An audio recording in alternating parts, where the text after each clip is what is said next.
Magluluto tayo ng retasong tortang talong and itong kamatis na magikin natin ito. Mix natin itong sibuyas. Next is egg. Ito ng ating sinumbang talong guys. Muntik na siyang maging uling na talong.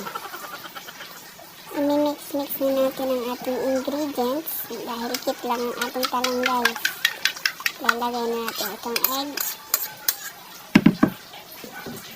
kamatis, sibuyas. Natunaw yung talong natin guys, kaya kukunti na lang yun. Ganyan lang natin.